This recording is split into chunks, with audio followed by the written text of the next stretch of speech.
Bonjour à toutes et à tous. Nous nous retrouvons de nouveau sur la chaîne Réussi à déchiffrer les maths. Dans cette vidéo, nous allons découvrir ensemble qu'est-ce qu'on appelle la factorisation et comment l'appliquer pour de telles expressions. Alors, je rappelle que factoriser revient à dire de mettre en facteur, c'est-à-dire mettre dans une parenthèse. Vous voyez que là, je n'ai pas encore de parenthèse, mais lorsqu'on va factoriser, on va créer simultanément des parenthèses. Et concrètement, ça sert à quoi? Si je vous demande qu'est-ce que ça nous fait 2 plus 2 plus 2, vous allez me répondre 6, n'est-ce pas? Alors, qu'est-ce que vous avez fait? Vous avez fait 2 plus 2 qui fait 4, plus 2 qui fait 6.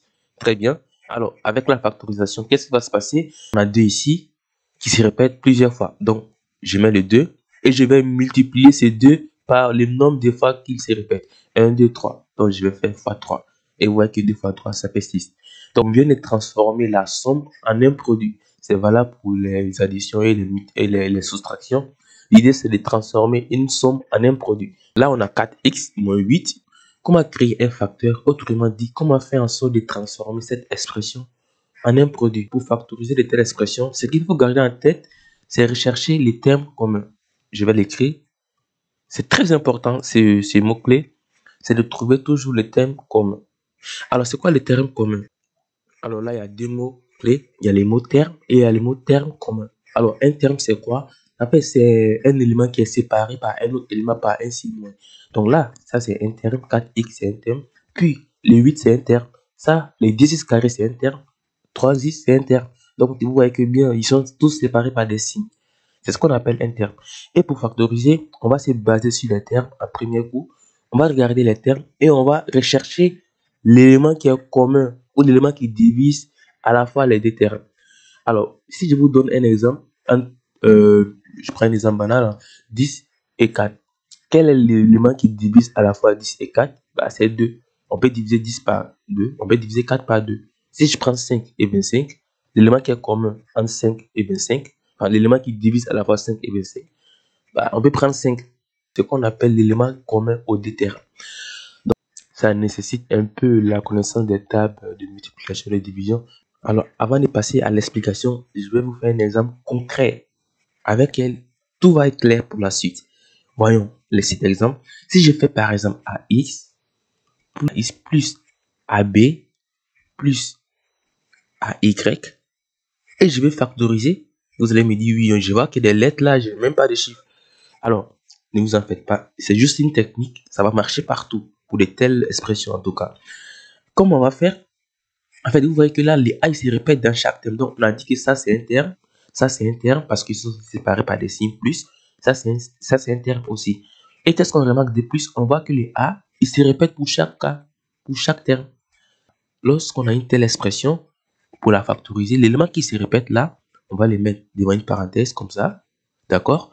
Puis, écrire les autres éléments dans la parenthèse. Donc là, les A, on l'a pris. Les X, il est là. Et un plus. Après, je mets les B. Après, j'ai un plus, je mets les Y. Je viens de factoriser cette expression. Vous voyez que là, je viens de créer une parenthèse. Alors que de base, je n'avais pas une parenthèse. L'idée, c'est quoi? C'est de sortir un élément commun à chaque terme. Donc, le seul problème de base, c'est vraiment ça. C'est de trouver l'élément commun à chaque terme. Ici, est-ce qu'on a un élément qui est commun à chaque terme? Pas vraiment. Là, on a 4x, là, on a 8. Mais les 8, est-ce qu'on peut les scanner? Est-ce qu'on peut les travailler un peu pour faire sortir les x ou pour faire sortir les 4? Qu'est-ce qu'on sait sur les 8? On sait que 8, c'est 2 fois 4. N'est-ce pas? Donc, qu'est-ce qu'on va faire? On va écrire ça. En fait, les 4, on a un 4 ici. Si on arrive à faire sortir un 4 là, bah on a gagné, on applique cette technique et ça marche. Donc, je vais écrire les 4x là, moins 2 fois 4. Donc, le 8, on sait qu'il fait 2 fois 4. Maintenant, cette technique, elle nous dit quoi? Bah, j'ai 4 ici, j'ai 4 ici. Je vais mettre ces 4 devant la parenthèse. Oh, j'ai gagné du coup. Le x qui est là, je le mets là. Et le moins 2 qui reste, je le mets derrière. Et bah, c'est tout, hein. Je viens de factoriser l'expression. Vous voyez que c'est pas du tout compliqué. À moins qu'on trouve, bien sûr, et ce serait toujours le cas, rassurez-vous, de trouver un moyen de scanner un des termes pour faire sortir un élément commun. Appliquons le même exemple pour le deuxième. Je vous invite d'ailleurs à mettre la vidéo en pause afin d'appliquer la technique que nous venons de voir. Donc là, les 3x, on peut rien faire, on va écrire 3x. En revanche, les 9, on peut les travailler un tout petit peu. On sait que, est-ce qu'on peut faire sortir du 9 M3? Oui. Pourquoi? Parce qu'on sait que 9, c'est 3 fois 3. Donc, j'aurai 3 fois 3 à la place des 9. Donc là, j'ai un terme. Là, j'ai un terme. Et je regarde l'élément qui est commun. Comme là, l'élément qui est commun, c'est 3. C'est 3. Donc, c'est 3, je le mets devant la parenthèse. Puis, l'élément que je n'ai pas pris, là, c'est X. Il est là. Plus. Donc là, j'ai pris un 3. Et là, il va me rester un 3. Alors, je vais rappeler un truc. Ici, les A qui est là, c'est en fait les mêmes A partout. On ne va pas les prendre 3 fois parce que je répète 3 fois, non. Rappelez-vous, hein, on les prend une seule fois. C'est ce qu'on appelle les facteurs communs. Vous voyez que là, les 4 ils se répètent 2 fois, alors que je l'ai pris une seule fois devant la parenthèse. Parce que quand je vais faire la distributivité, il va se répéter 2 fois. Donc, les termes qui sont communs, lorsque vous les récupérez, écrivez-les une et une seule fois. D'accord? Et vous mettez les autres éléments dans la parenthèse. On va passer à C. Là, ça change un tout petit peu. Pourquoi? Parce que les 2 et les 3 n'ont rien en commun. On ne peut pas travailler les 3 pour faire sortir les 2 ou les 2 pour faire sortir les 3. Ce qu'on peut faire, on a un autre élément qui est commun qui est les X. Là, on a X carré. Là, on a X. Alors, ça veut dire quoi? Ça veut dire que c'est le X qui est l'élément commun dans ce cas. Mais attention, là, j'ai un X carré. Là, j'ai un X. Je rappelle que X carré, c'est X fois X. D'accord? Donc, c'est comme si j'ai X deux fois en produit. Donc, ce que je peux faire ici, c'est de mettre X en tant que facteur commun parce qu'il se répète ici et ici. D'accord? Après, quand je prends un X ici, qu'est-ce qui va me rester? Bah, il va me rester 2 et un autre X puisque j'en ai deux fois les X. Donc, il va me rester 2X. Voilà. C'est comme si j'ai DX à la place de ces DX carré. Donc, si je prends un seul X, bah, il va me rester DX à la place. Donc là, j'aurai DX moins 3. Alors là, quand je prends les X, il va rester juste 3. Donc, je vais écrire ces 3 ici. Alors, la quatrième, je vous invite encore à appliquer la même technique. Et ça, je vous rassure que j'ai mis un petit truc dedans. Ça va changer un tout petit peu, mais c'est pas du tout compliqué. Alors, je vous invite encore une fois à travailler cette expression, à vérifier par vous-même si vous arrivez à mettre un facteur ou à trouver la bonne factorisation. Donc, la première idée, ça va être quoi? Ça va être de récupérer le 2. Pourquoi? Parce qu'on sait que 2 et 6, on peut scanner les 6 pour trouver le 2. On sait que 6 c'est égal à 2 fois 3. Donc, on va écrire 2x carré plus 2 fois 3x. D'accord? C'est x qui ne change pas. J'ai juste fait changer les 6 en 2 fois 3. Je vais déplacer ça un tout petit peu. Maintenant, après, je rappelle que tout ça, c'est un terme, d'accord? Parce que j'ai pas de plus ou de moins. Tant que j'ai pas de plus ou de moins, je considère que tout ça, c'est un terme. Et là, j'ai un 2 dans un terme. J'ai un 2 dans un autre terme. Qu'est-ce que je peux faire? Bah, je vais mettre un facteur. Donc, j'aurai deux facteurs.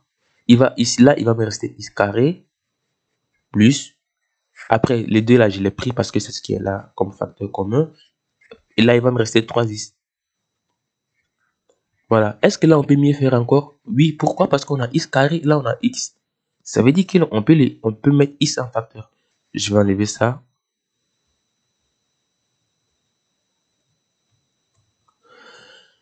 En fait, c'est comme si je vous demandais de factoriser x carré plus 3x.